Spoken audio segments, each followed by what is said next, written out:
Familiar Wilson's Media. Relationships are the story. You are made of meat, my friend, all the way down. The following podcast uses words like and also. If you're not into any of that shit, then now's your chance. 3, 2, 1. Run. Super familiar with Wilson's. Get it!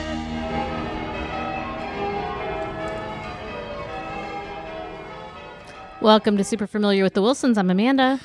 And I'm Josh, and welcome to the podcast about Marriage 2.0 with kids. And all the side quests. Amanda. Joshua. Boa noite. Tudo bem. What? You heard me. Yeah, tudo ben, what does that mean? Good evening or good night. How are you? Okay, what language are you speaking to me? That would be Portuguese. Okay, thank you. I'm sorry, Blukey. I didn't know it. Blukey's from Brazil. I'm probably butchering it, but whatever. Okay, well, you can I let just us want you to know that I got the pronunciation from our friend, musician and author Travis Atria, who named an album that. So, okay. Anyway, I'm okay. I am battling the same headache that you're battling because, it was 80 degrees here on Christmas Day, and we've got a cold front and a freeze watch tonight. So the weather can't decide what it's going to be, but you can probably tell the barometric precipitation pressure, whatever it's called, based on the amount of pressure in a Wilson head. well, we had a very active Christmas and 11th anniversary stretch of time there. We did. Amanda, I want you to tell our listeners what the best Christmas present you got this year was. I mean, I hug it and I want to squeeze it and call it George. Josh got me a new set of pots and pans. But no, I love them. I am so in love with them. They're the Green Pan Pro. They are top of the line. We have had our dishes, we've had our pots and pans since we've been married, and they're the ones that have the ceramic coating but have been scratched probably for more years than we want to admit. And, they were like this blue color, but the peeling was all coming off of, it was all peeling off, the color was. And Josh got me the most beautiful set. They're navy and cream on the inside, and they sparkle, and they have gold handles, and I actually hugged one of them yesterday. All I know is that I wish at some point you would wash me as lovingly as you wash these damn pots and pans. I don't want anybody to cook in them. I now have cooked 3 times in them. I made scrambled eggs this morning in them, and it cleans so beautifully. Of course, it says it's dishwasher friendly, but if you hand wash it, it extends the life. And so, considering you told me these need to be generational pots and pans, which I think the life on these are like 10 years. I am hand washing them, and I legit picked one up and hugged it yesterday. I love it so much. Well, I'm so very, very glad that you enjoyed it. Yes, folks, we did have a great Christmas. I had the family over Christmas Eve. And then we went to Amelia Island, Florida, which I had never been to. Neither had I. And we're native Floridians. Yeah, and Amanda had picked it because, guilty confession here, I had not made any plans for our 11th anniversary, and you got very cross with me. We had one of our very infrequent arguments over that. Yeah, we did. It was like a full-blown one. It wasn't like I'm grumpy because I have perimenopause. Like, it was an actual argument. And but we did go. I considered just going by myself. You lie. But I picked Amelia Island because I'm a Marriott Bonvoy elite member because of the traveling that I do. You're fucking elite pots and pans and you're elite member. I'm surprised that you allow me to slum around with you. Well, I'm silver elite, which is like the lowest elite level you can get, but it's because I travel for work. And they sent me a thing and they were like, hey, 20% off these destinations. And I guess no one's really going to the beach, although it seemed pretty busy. Pretty crowded, yeah. Yeah, the highlight of the whole trip was us waking up early in the morning and on walking out on our anniversary and walking out to the beach. First of all, I was upset that other people had the same idea, but then we get there and we just wanted to see the sunset. Well, the sun did come up. The sunrise. Or so I understand, but it was overcast. But we did see a dolphin. So that was cool. Dan Marino was walking along the beach. Silly boy. Yeah, it was dense fog. And so we walked down to the beach anyway because I Googled this and it said, well, you won't be able to see the sun disk, but it'll still put really, like, it'll diffuse the light in a way that's really pretty. Lies. There was zero lies. There was zero lies. There was zero light. All lies. Yeah, all lies. So I did have a lovely time. We had a great time there. But I do have a question for you. Why is it that all Florida beach towns look like they're made from the same Lego set? Like, in a way, I guess it's comforting. You know what to expect. You know what to expect, but it's like, okay, so we're going to any Florida smaller beach town, right? There's going to be restaurants with names that are really doing the heavy lifting towards the theme, like the Drunken Parrot or Captain Blank's Grill or whatever. There's always a captain, by the way. It's always a Captain Fred. No first Skillet. mate, somebody. No first mate, no like deckhand or dude swabbing the deck or whatever. It's always a captain. Never specified captain of what. It's just, this guy who wandered off of his ship with a bottle of rum and decided, I'm going to open this bar and grill. And I swear to God, if I hear another Jimmy Buffett song or Bob Marley song. I didn't hear Bob Marley songs. Oh, no, I did. The little, the sand dollar or whatever the hell it was, Captain, Spoofy's place or wherever we were.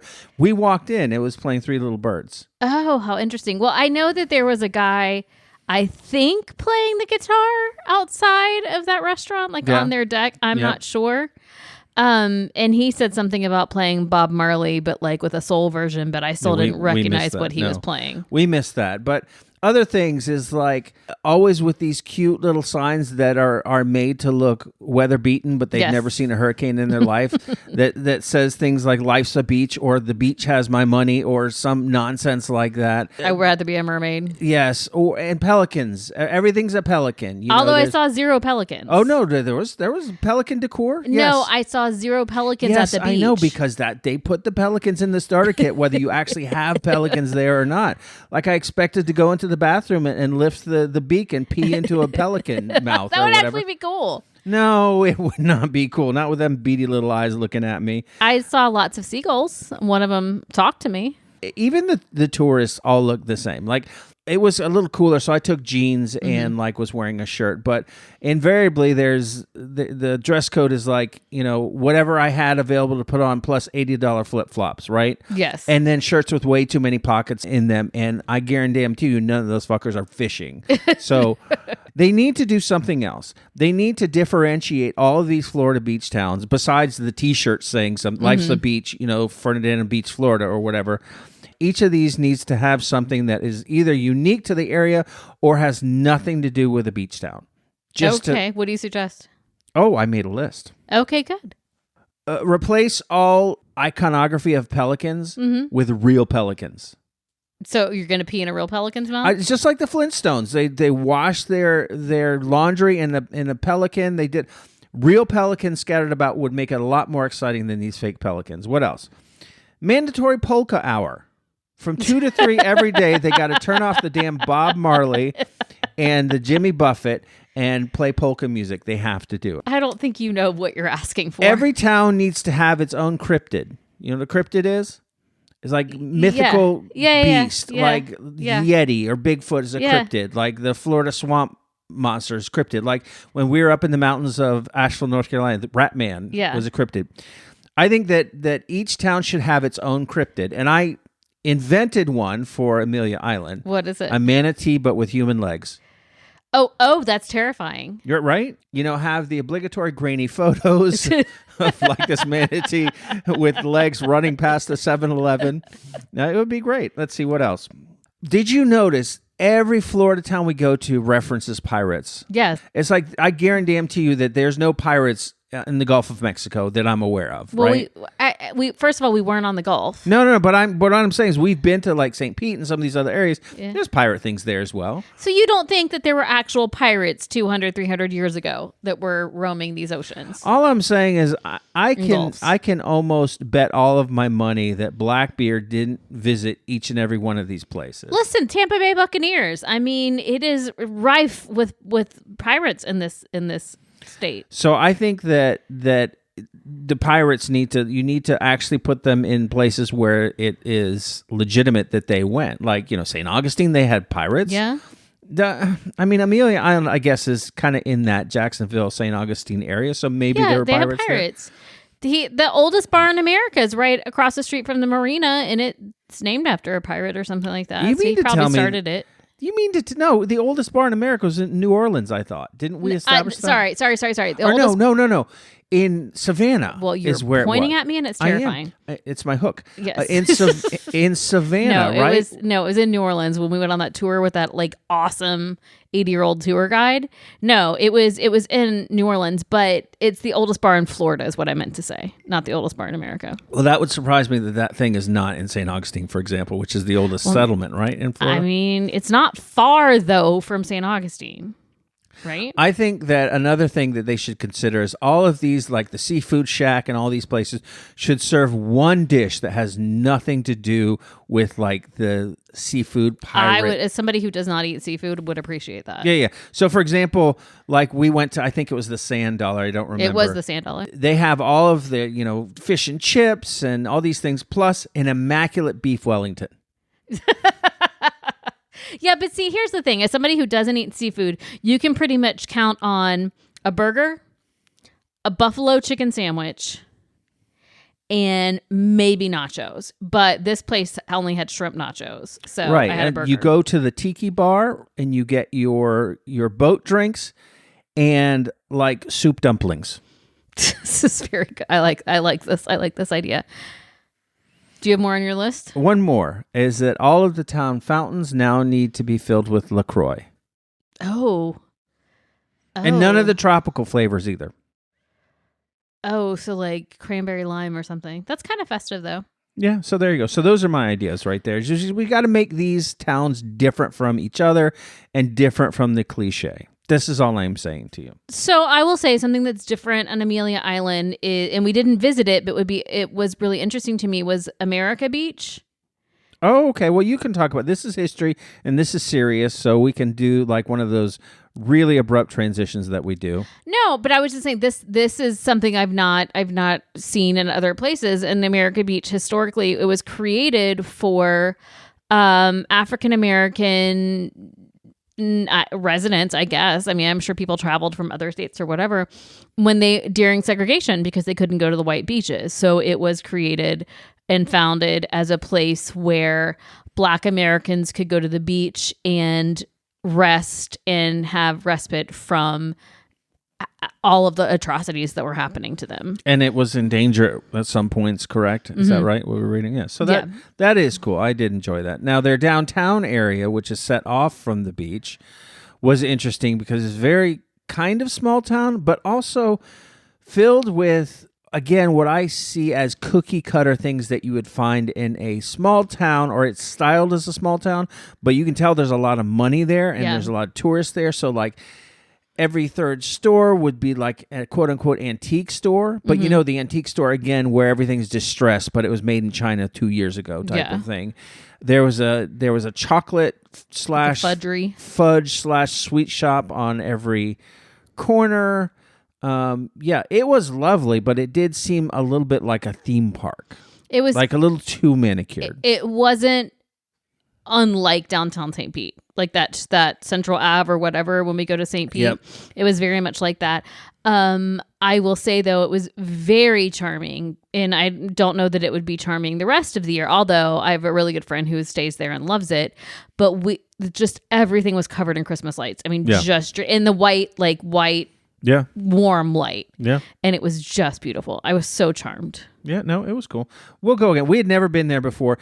One thing that I could recommend to you, if you have the habit of traveling kind of to the same places, take a shot, go somewhere different, right? Mm-hmm. Because we would have either gone to Orlando for our anniversary or to St. Pete, which we love St. Pete. We like Orlando. Mm-hmm. This was a shot in the dark. Could have been absolute shit, and it turned out to be great. Yeah. So we loved it. So I recommend try something different. We try to stick around the 2-hour radius because we go and we don't bring children with us. And so we need to be close enough to get home if we need to.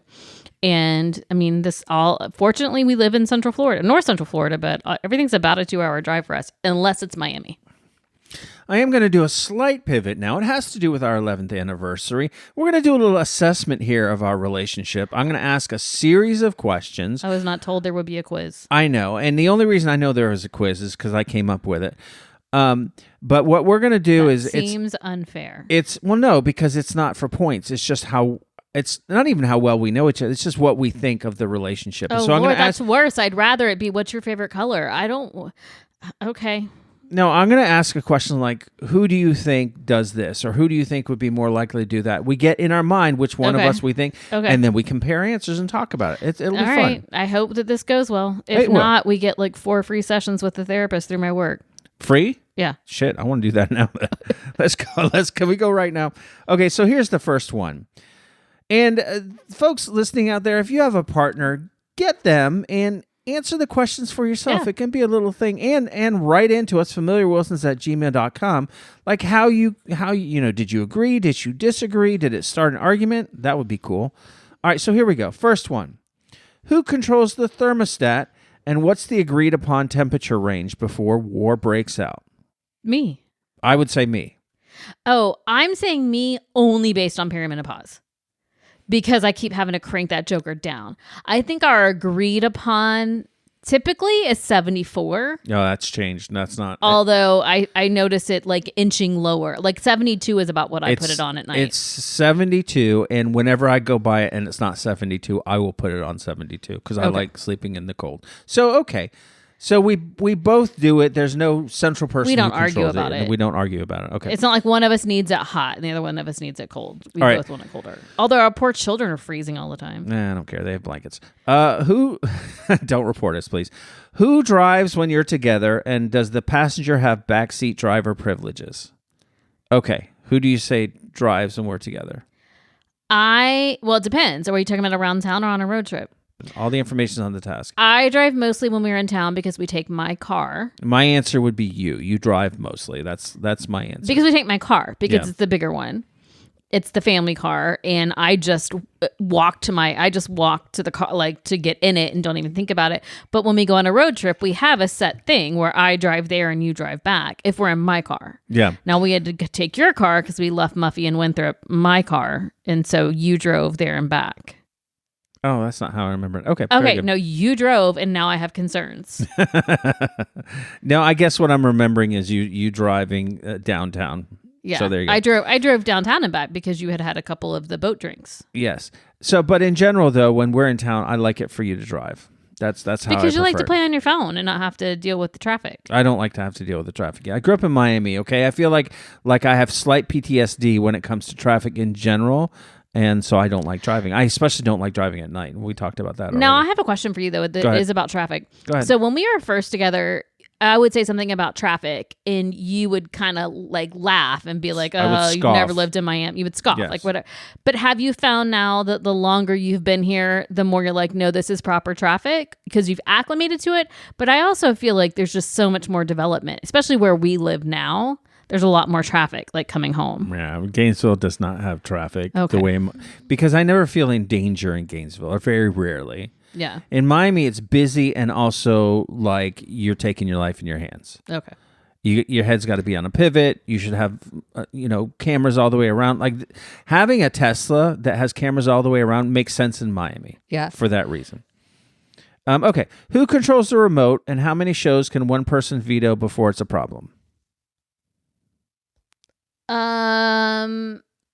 It depends because you and I will fight over who has the remote because neither one of us wants it at night. That's right. I was going to say you because I never want to do it. But then I always tell you what I want or what I don't want to see, really. Yes, that's right. It's like when we try to decide where we go eat, I'm like, I don't know where I want to go eat, but I know where I don't want to go eat. And it's all the places that you name. That's what you do at night when you say, just put on something funny. And I put something on, no, I don't want to watch that. No, I don't want to watch that. No, and we just then I will give you the remote out of frustration, but then you still don't want to pick something. So you and I don't argue over, like, one of us wants control of the remote. We're trying to give it up to the other person.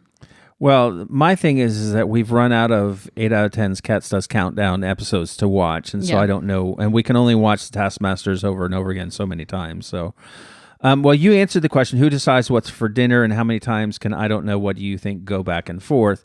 I cannot stand when you do the whole I don't know what it is, but I'll know it when I hear it, or I'll know where I don't want to go when I hear it. That's the truth. I think this is indicative of a bigger problem. We eat out way too much. No. Okay.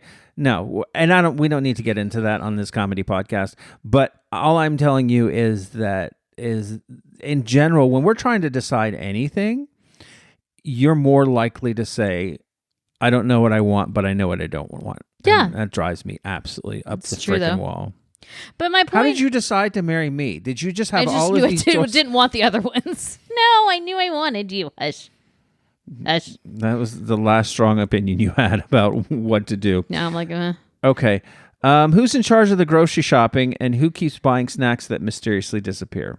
Well, you're in charge of the grocery shopping. I am in charge of the grocery shopping. Which that works out just fine with me. You have zero interest. I really don't. But this is the thing you do that drives me nuts. Since we're going to talk about things that drive you nuts, this drives me nuts. Here we go. I will go to the grocery store, and then I will have plans for dinner. And then you will call on the way home, what are the plans for dinner? Do I need to stop? And I'll say, no, I got chicken or whatever. I'm going to do this. And you go, what? I don't want that. I want ribs. Or I want this. I'm like, well, you know what? Then do whatever you want. DoorDash whatever you want. But this is what I've planned and this is what I'm doing. And then you decide you're not going to eat. And then I get excited because I'm like, oh, good, leftovers. I have lunch tomorrow. And you invariably wander down into the kitchen and then start going, oh, what's that? That looks good. And then you eat the portion you said you didn't want. Are you talking about tonight? No, you didn't eat the pasta tonight. I made orzo. I ate all the chicken. You ate all the chicken, but that's fine. But I always know that when you say you're not hungry, it will change once there's food in the kitchen. Not always. I've had fasts before where I haven't eaten. Okay. Majority of the time then. Who controls the music in the car, and is there a skip limit? We don't listen to music a whole lot when we're driving around town. Drives you nuts because I have a Halloween playlist and a Christmas playlist, and it's like the same 12 songs, and I know you get annoyed by that. But we like on road trips we listen to music, but you will say like put on this or something. You tend to drive the music more in this family than I do. Yeah, I was going to say me, or at least if it's not always me, I wish it was always me. Yeah. I give you the option because that's the right thing to do, but there are often times where you put something on and inside I'm screaming at the top of my lungs, and outside I'm just smiling and listening. Cool. No, I'm annoyed. I know you want me to yes and, but I'm annoyed. Why are you annoyed? Just because then just say I don't want to listen to this. Or but see, that's not fair. Be an active... No! It's not fair to sit here and tell me that it makes you miserable. Well, I probably shouldn't have said fair, that. Right. That's what would be fair, is not telling me that. Everything is content, and that's the only reason why I mentioned it. But because I had nothing else written down. So this is the content we got, baby. But no, I get really particular with music, but I also recognize that that's not fair. It's not fair. Go ahead. Right. And so you wouldn't have known had I not seen it, but I'm opening my heart to you. No one asked that. Okay. Let's see. We've already covered that. Who gets which side of the bed, and is this negotiable or set in stone forever? Since we've been married, I have always had... Not true. Okay, we switched back and forth at the old house. We switched back and forth, yeah. In this house, I've always slept on your left side. Right, which I've grown to, now that I'm getting older, I've grown to expect that, because we slept in the, well, I don't know actually, because so when we went to the hotel room, we did opposite. I don't know if you noticed, we did opposite. Yeah, but do you know why we did? Because you refuse to sleep in a hotel bed that is not next to the nightstand, because you hog the chargers and the nightstand. Well, Every damn hotel room we go to, you have to sleep next to a nightstand. It's not true. It is true. Unless I tell you, you have to stop because I need to be closer to the bathroom. That's actually not true. It is true. Go ahead. There's so many times where I plug my phone just into the wall that's next to the bed. Because I've moved you, but you initially will always lay down on the side that's next to a nightstand. So yes, this time, because I forgot to get a king bed, I got 2 queens, and we slept on the one closer to the window, and you lay down on the side that was near the nightstand, which is then wound up being on the opposite ways we sleep here. But the funny thing is that the charger... didn't even work. It didn't work. We had to plug in across this. Yeah. I will say one thing, and we don't have to discuss this. Oh God, don't. What? I think I know what you're going to say. Go ahead. What do you? No, I'm not saying out loud what I think you're going to say, because if it's not what you're going to say, I don't want to say it. Well, no, it's just that. Yep, that's what I thought you were going to say. Didn't even say it. Nope, I can tell by your little red face. Don't say it. No one wants to hear it. Your daughter's friend is here. Well, everyone knows what we're talking about now. Yep. We had a bed date, and my approach was from the other side. Oh God! So felt like being with someone new. Is this what you're saying? Maybe, I don't know, and I don't know what I think about that. It's like when you switch hands.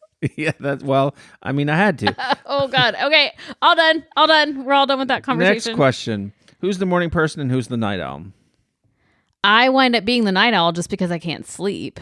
So you fall asleep immediately.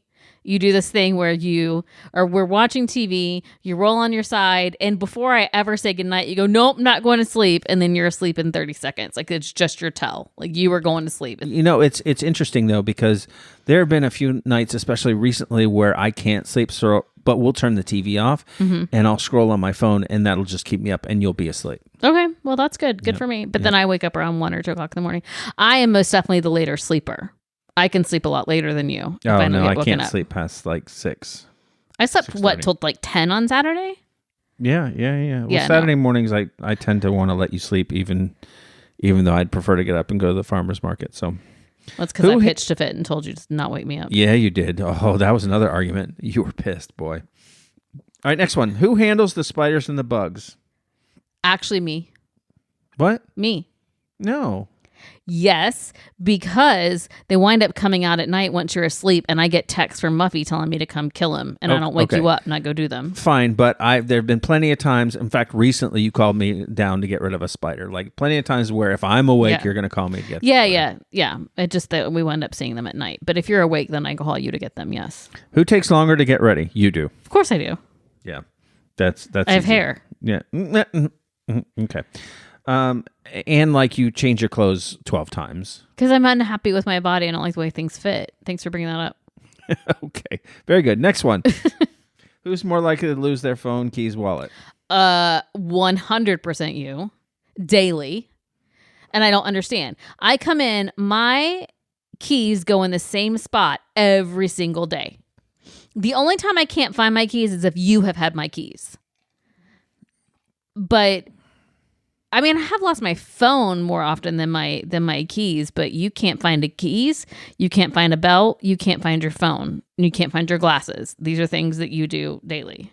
Yep, it is. I have no excuse except I just never set things the same way, and I always assume that I'm going to remember where I put them, and I never do. Lost my phone yesterday. It was under some laundry. For a long time, you lost your phone. Like, you wandered around looking for that for a long time. I know it. All right, folks, I hope that you enjoyed that as much as we enjoyed it. Did we enjoy it? Yeah, it's a good thing for you to have these conversations with your partner just to see if you have the same view of the relationship as the other person. Maybe you don't broadcast it, but yeah, no. Yeah, I think basically fine. We're fine. Yeah, we're good. Fine. Everything's good. We're fine. It's fine. It's good. We're fine. It's email time. If you want to email us, familiarwilsons@gmail.com, and we will read it on the air. Maybe not the whole thing, but we'll hit the highlights. We have an email today from Germany. Oh. Our friend Monique, who's emailed us before.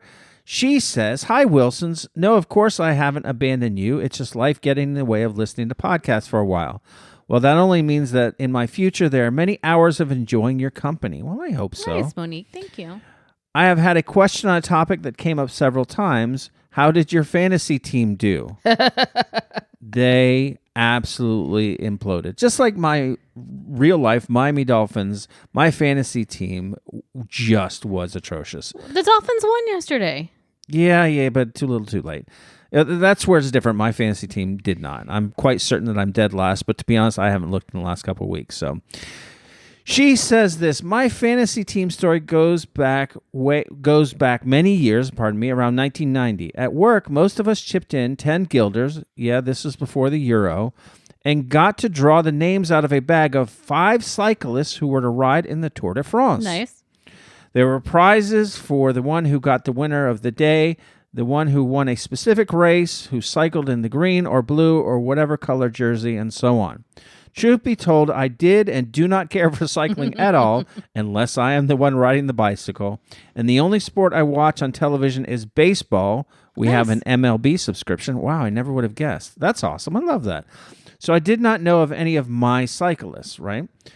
So I offered up my tenner just to participate and promptly went on vacation. I never heard any of the names mentioned on the radio. Hey, no internet back then, so forgot all about it. Imagine my surprise when I came back to discover that I was the overall biggest winner. 4 of my guys had to leave the Tour de France early, but one consistently came in last each and every day, and the colleague organizing all of this had put a price on that too. I used part of my winnings to order cake because the tenner had grown to be over 300 guilders. Oh my goodness. Wishing you health and happiness and many more podcasts in 2026. So now wait a second, Monique. You won, though, for being the biggest loser is what I'm hearing. Yes. Oh, well, man, that's a way to do it. See, I am the same as you, except for the Belsons who are running this this fantasy team haven't seen fit to reward me for my ineptitude. So there you go. Where's Josh's cake money, Belsons? That's right. Where's my cake money? Oh, and she has a PS here. Oh, I counted my mugs and there were 51. And since counting them, a new one has appeared, so 52. I am with Amanda. Nothing wrong with that amount. I use them all for different occasions or drinks. Besides, my husband has over 250 different beer glasses, so he does not see a problem either. Where do you store all of the beer glasses? I don't know. See, but this is right. I get it, Monique, because I need to be in a mood for a certain mug. Like, I open up the mug cabinet and I think, what do I feel like? What kind of weight do I want in my hand? Do I want it to be a fatter one or a thinner one or heavy? Wait, what are we talking? Mugs still? Yes, mugs still. Hush. Anyway, thanks for writing, Monique. It was great to hear from you. I hope you had a lovely Christmas. FamiliarWilsons@gmail.com is how you get a hold of us. Just let us know what you're thinking. We'll read it. Maybe. No one likes to be told what to do. Now is the time in the podcast where we tell you what to do. Amanda, what should we do? Well, I was going to recommend this one pot dinner that I made tonight, and I'll still recommend it. I did a spinach orzo one pot meal from New York Times Cooking. Go look it up. Super easy. It's basically the flavors of spanakopita, but in a one pot meal. So good. But I just got this in from a friend of mine, and I've decided to recommend this instead. It says, PSA, if you hit play on In the Air Tonight by Phil Collins at 11:56 p.m. and 11:56 and 20 seconds p.m. this New Year's Eve, the drum fill will welcome you into 2026. So start the new year the right way. So I recommend you trying that out. Let me know how it goes. There you go. And my recommendation is get to know your neighbors. We have friends. We do. We have friends that we've made after living in this neighborhood for how many years? Like 5 years. 5 years, yeah. We've finally cracked it. We made some friends, Tony and Kate, and we very much enjoy them. They have, I think, the same twisted sense of humor that we have. Life is better when you know the people around you. I somehow, though, I really very much enjoy, because we meet in the green space and we hang out and the kids play and whatever. Kate wanders around and takes pictures of all the broken stuff in the neighborhood. And I, though, think that I have made them question this group chat thread that we were in, because when I went thrifting the other day, I had not thrifting. When I went antiquing with Muffy the other day, I had a moment where, who do I send all of the weird things that I'm seeing to? Should I send them just to Josh? The last time I went, I sent them to you and the Belsons. This time I sent it to you, Tony, and Kate, because I felt like I needed other people to appreciate the things I was seeing. And I think that they might have started to regret that they were in this thread with us. They can always just mute you. Just me. I can't mute a person in a group chat. You have to mute the group chat. So this is a question that I posed to Tony the other day as I was talking to him, and I wonder if any of you think this way. If you have another couple that you hang out with, do you ever ask yourself, okay, so this is two couples, which one of us is the Flintstones and which one of us is the Rubbles? What did he say? I don't know that he had an answer. I don't really have an answer. I think probably everyone thinks that they're the Flintstones because those are the main characters maybe, but I don't know. It's something for us to consider. Would we be the Rubbles or the Flintstones? Can I be the Jetsons instead? The Jetsons? Well, that's just the Flintstones in space. That's all that is.